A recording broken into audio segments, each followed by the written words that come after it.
Bonjour, bienvenue autour de chez nous. Aujourd'hui, les asperges du Québec sont arrivées, donc je vais aller visiter un producteur d'asperges. On va revenir avec une belle cargaison. Je vais conserver des asperges pour en avoir toute l'année.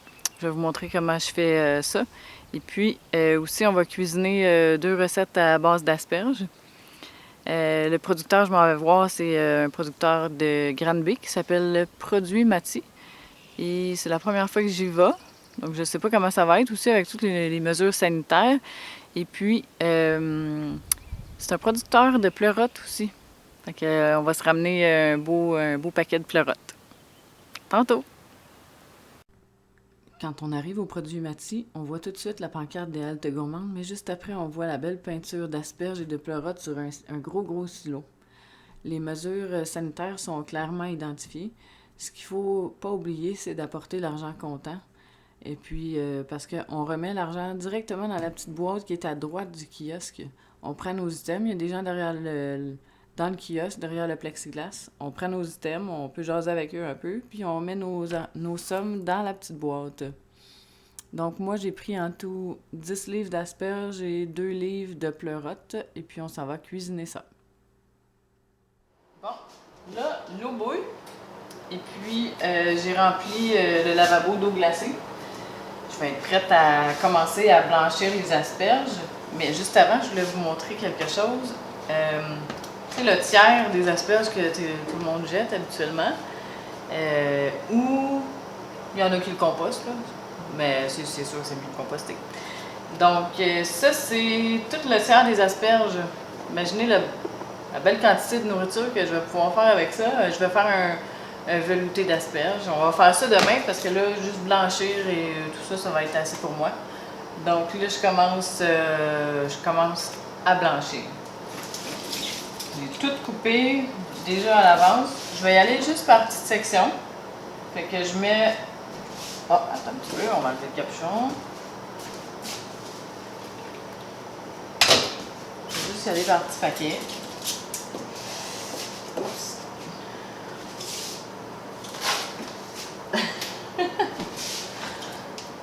Ça va être pas pire. Donc là, je regarde 2 à 4 minutes, là. Donc 2 à 4 minutes par batch. Après ça, je les transfère tout de suite dans le bain d'eau glacée. Ce que ça fait, le bain d'eau glacée, c'est que ça ressaisit puis ça fixe la couleur. On va garder un beau vert plutôt qu'un vert gris. Quand on fait pas ça, quand on fait pas le bain d'eau glacée, là, la couleur devient comme fadasse ou dégueulasse. Alors, ça va prendre quand même quelques temps. Puis après ça, je vais vous montrer ce que je fais par la suite. Donc, ma dernière batch est prête. Je ramasse, vous allez voir, je ramasse les asperges avec un petit égouttoir, comme ça. De cette façon-là, ça laisse l'eau dans le chaudron, malgré que là, c'est ma dernière batch. J'en aurai plus besoin.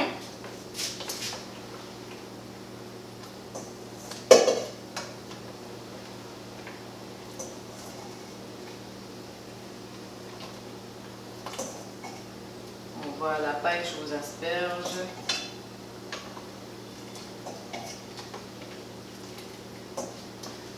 Et hop, ça va dans le bain glacé. Là, je vais enlever l'eau. Pas besoin de ça.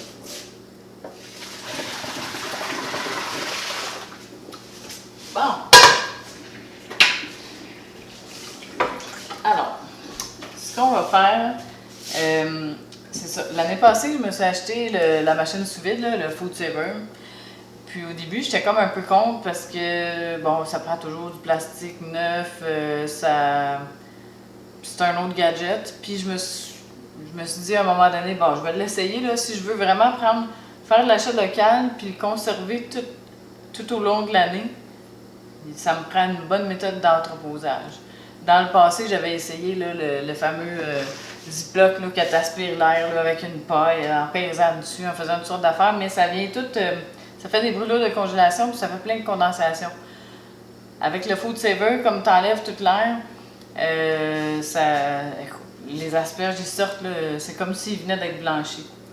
On a été très satisfaits. J'avais déjà essayé, j'ai un gros presto, là.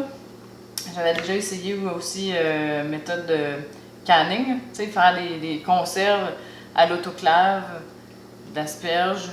Puis ça vient, la couleur, elle vient verte-grise, là. Je sais pas, j'aime moins ça. J'aime mieux vraiment surgelé. Alors, quand j'ai acheté mon Food Saver l'année passée, je me suis lancée, j'ai acheté plein d'asperges, comme j'ai fait là aujourd'hui. Puis là, je blanchis les asperges, je mets les petites asperges dans un sac. Là, dès que ça commence à inspirer, là, il y avait plein de jus qui venaient parce que c'est gorgé d'eau, ça. J'ai lu qu'il y avait 91% d'eau dans une asperge. Fait que, ce qu'il faut faire, c'est les congeler avant de les mettre dans le sac.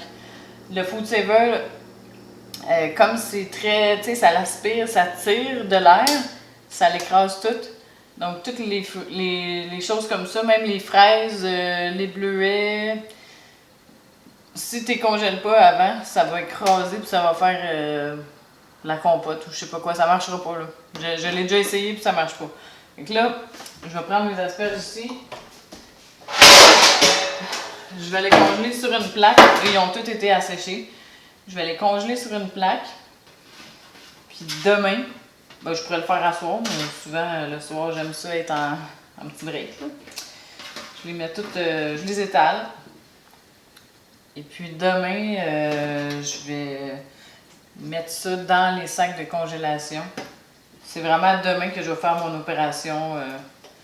mon opération sous vide. Puis demain aussi, on va cuisiner les boudures. On va faire les veloutés de boudures d'asperges.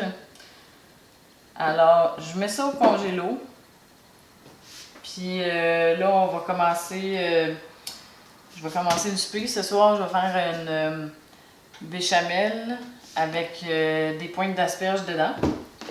Des pâtes béchamel. On va faire des poitrines de poulet sur le barbecue.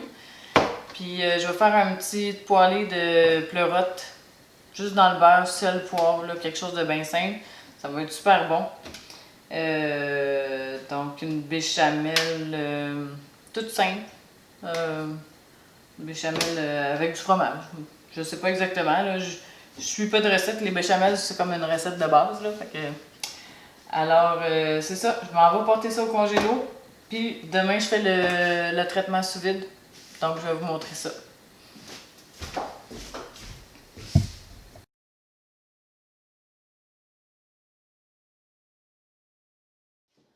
Bon, alors, là, je suis allée chercher mes asperges. On est le lendemain, puis qui ont gelé, là. Je sais pas si on entend. C'est ça, la petite machine qui met sous vide, c'est vraiment intéressant parce que ça va complètement retirer l'air du sac, puis ça va empêcher les brûlures de congélation. Je vais mettre la bonne quantité. Là. Il y a comme un petit... que ce soit à peu près un pouce. Là. Ça fait un petit peu de bruit. Vous allez voir ce que ça donne. Un coup scellé.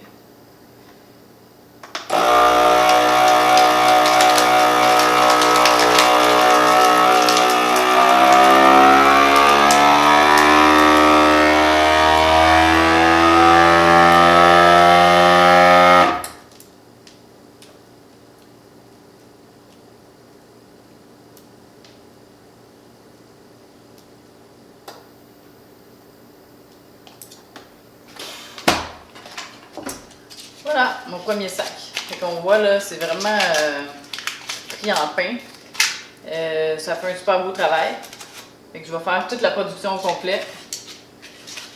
Voilà, on va être bonne pour avoir des asperges pour l'année.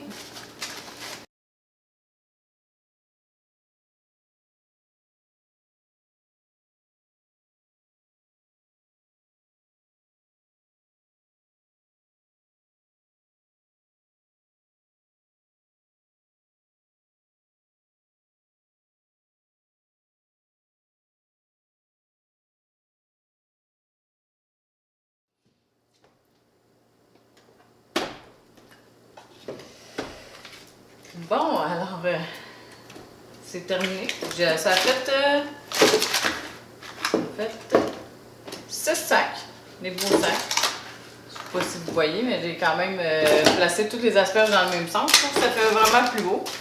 Puis, donc, pendant l'hiver, en plein mois de janvier, on va pouvoir se faire un beau déjeuner, asperges, sauce hollandaise, avec des asperges du Québec, que je vais avoir pris le temps de faire, d'être allé chercher et tout. Donc voilà pour la congélation, le petit processus que je fais. Comme je disais, j'ai déjà essayé de le congeler juste dans les sacs Ziploc, puis ça fait pas le... Ça finit par faire une brûlure de congélation, puis là, il faut que tu te dépêches à les manger.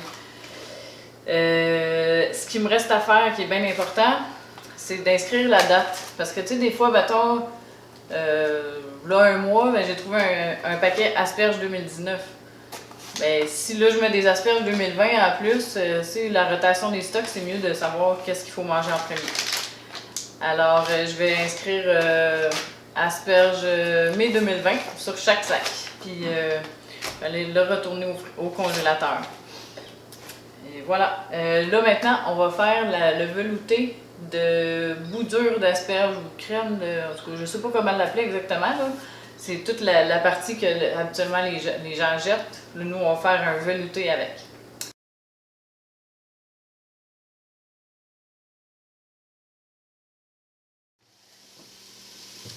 Bon, alors, on est rendu à faire le velouté d'asperges. Velouté de queue d'asperges, potage de bout d'asperges. J'ai vu toutes sortes de recettes sur Internet, mais une recette qui revient, une recette de base, vous allez la voir en bas dans les commentaires. Pour une bâche, c'est 2 tasses de bout d'asperges, 2 tasses de bouillon, un oignon et une pomme de terre. Donc si le bouillon, malheureusement, j'avais plus de bouillon maison. J'ai fait tout le tour de mon congélateur, j'en ai toujours en réserve, mais là, j'en ai utilisé. J'ai pris un petit bouillon, un petit dépanneur, c'est correct, il va rectifier mes assaisonnements. Ici, on entend l'oignon qui est en train de caraméliser. Donc, on va dégager les arômes, ça va donner un petit goût relevé des oignons. Comme vous voyez, j'ai 6 tasses de queue d'asperges. Donc, mes 6 tasses, je fais la batch x3. Et puis, ça va nous donner une bonne quantité. Je vais être capable d'en congeler aussi. Alors, je vais regarder si mes oignons sont caramélisés.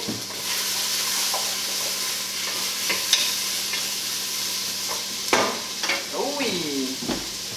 On dépose une partie du bouillon. Donc là, je vais mettre à 2 tasses.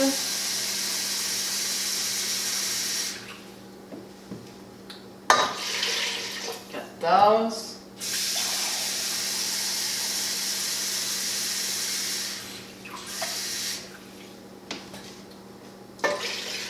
6 tasses.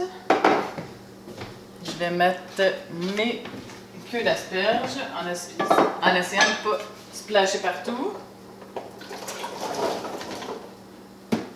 Super. Et puis, les pommes de terre.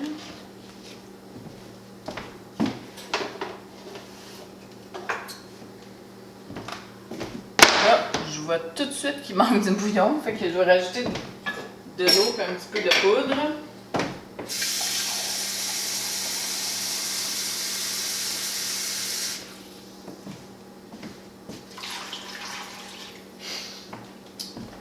Là, c'est vraiment pas grave parce que je vais tout ajuster à la fin. Alors... Donc ça s'en va pour 20 à 30 minutes. On va porter à ébullition.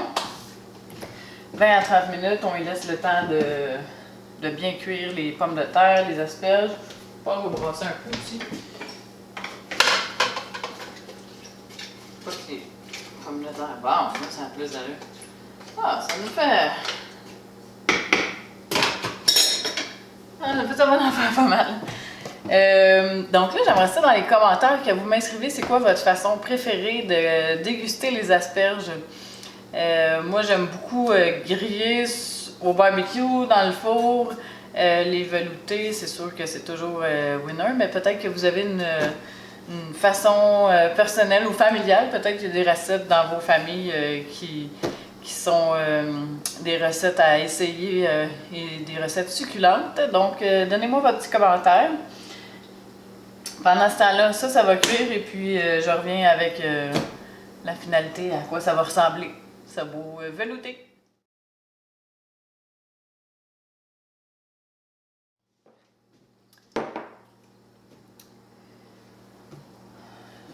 Donc,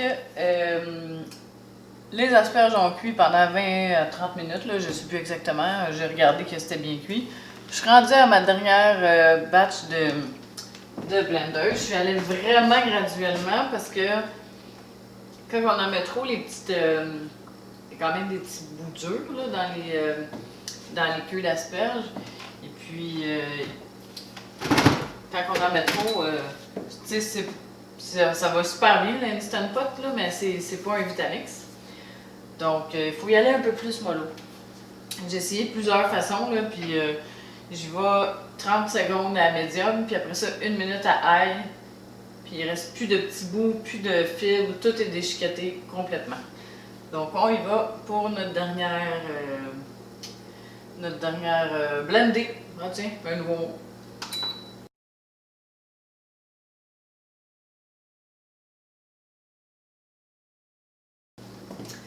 Alors voilà le dernier pichet de blender de velouté de goût d'asperge. Vous allez voir la texture là. C'est vraiment une belle texture uniforme. Il y a vraiment plus du tout de petits bouts durs. Je vais ajuster les assaisonnements là, parce que j'ai même pas salé, j'ai pas poivré. De toute façon, un petit peu de sel, comme ça. Je vais rajouter de l'estragon. J'aime vraiment ça, l'estragon. On en met au goût. Puis, on va brasser tout ça. Puis, je vais servir un bol. Vous allez voir à quoi ressemble la texture, là.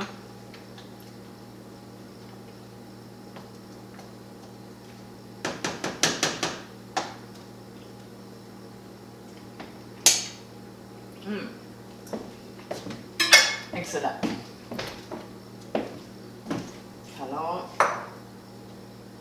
un magnifique bol.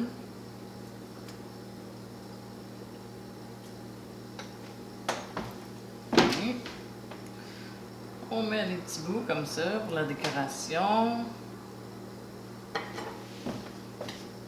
Donc, vous voyez, ça ressemble à ça. Puis là, ce matin, j'ai fait un pain. Donc, on va pouvoir manger ça ce soir. Un beau pain avec un velouté d'asperges. En terminant, j'aimerais ça rappeler que l'achat local, c'est important. Puis pour pouvoir profiter de l'achat local à l'année, de nos beaux produits québécois, ben, des fois, il faut les préserver puis savoir comment les transformer, les utiliser. Alors là, on a vu comment les congeler. Il faut les faire blanchir. Après ça, on les congèle. On les met dans un sac sous vide. C'est l'idéal, mais il y a d'autres façons qui marchent aussi. Et puis ça aussi, c'est une autre façon de bien utiliser nos produits québécois. Donc là, moi, je vais congeler la crème d'asperge probablement dans des contenants de crème glacée. Je vais vous montrer. J'ai plein de... J'aime beaucoup la crème glacée Coatico. Puis ça se congèle bien. Ça fait une portion familiale pour 4 personnes. Ça, c'est mes pots que j'utilise pour congeler la crème d'asperge. Là, je vais être capable de faire 2 pots congelés puis un pour ce soir. Alors, si vous avez aimé la vidéo, faites un petit pouce par en haut pour que ça devienne bleu. Bonne journée!